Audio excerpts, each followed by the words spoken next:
Hi, I'm Pam, and I'm here to talk about retro video games.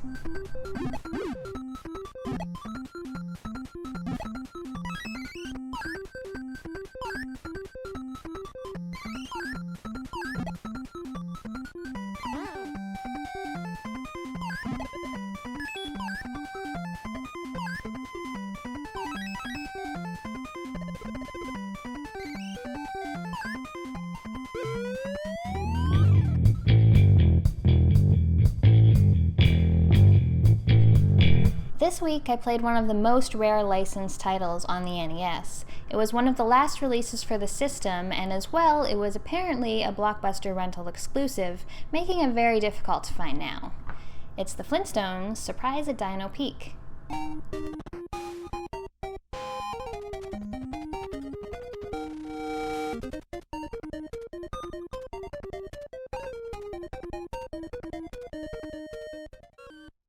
Surprise at Dino Peak was developed by Taito and released for NES in 1994, well after the release of the Super Nintendo console.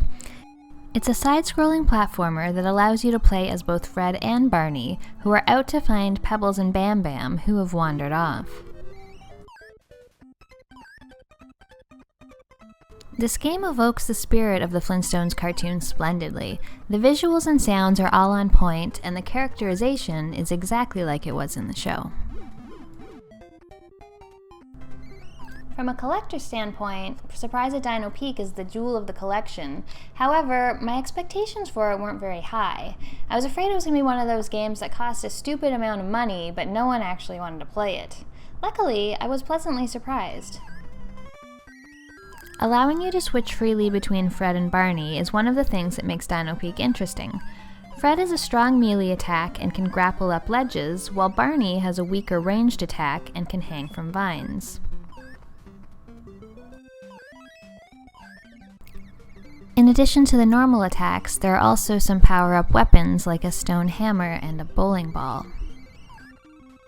You go through the game facing enemies and platforming challenges. For the platforming, it's mostly just a matter of choosing the correct character to use, while the combat allows you to choose which character suits your playstyle best.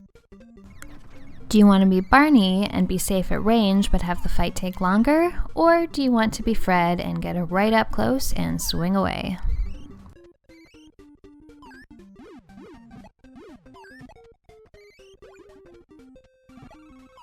For me, the best part of this game is the variety. It's not a long game, but they managed to pack in a lot of different things. First, having 2 different characters to play means you can personalize your gameplay a little bit.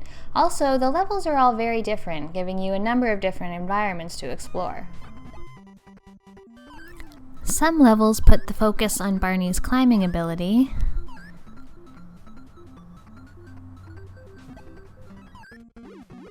while in others, it's Fred's ability to bash things in the head and grappling that will get you through it.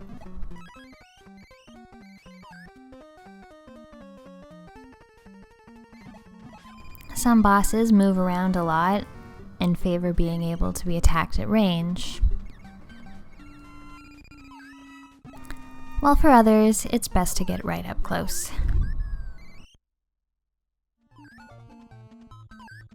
To break up the land and climbing levels, there's also a surfing level that I thought was a lot of fun.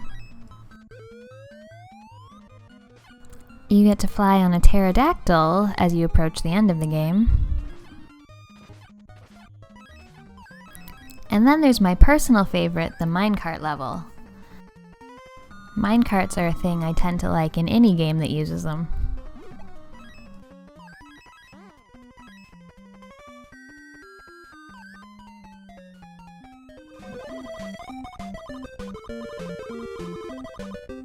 The game also has a couple sports minigames, one is hockey, one is basketball, though I didn't find these particularly fun or interesting, though that may be because I always lost. The difficulty of Dino Peak fluctuates. While I found that 90% of the game wasn't overly challenging, there were a couple platforming sections that were quite unforgiving and really punished you for even a split-second delay.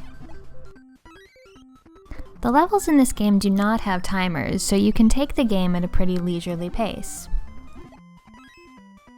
Health pickups and power-ups are quite abundant, making most levels fairly forgiving of the odd mistake. There's also ample opportunity to collect stars for extra lives, and you only need enough of them to spell out yabba dabba doo to do this.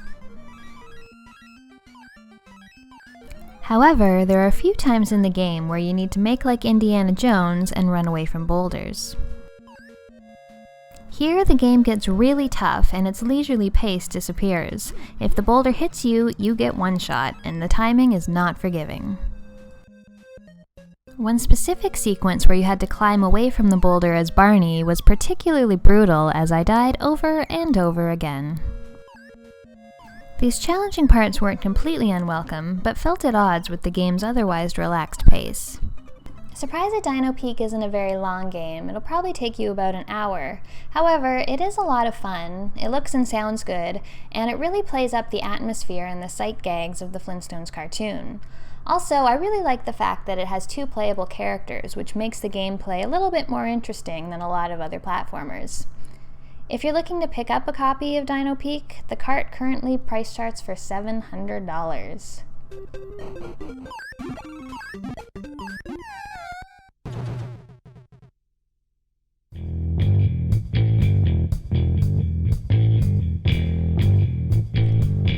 Next week's review is going to be about Guardians, and Legends, and lady robots who turn into spaceships, so be sure to tune in for that.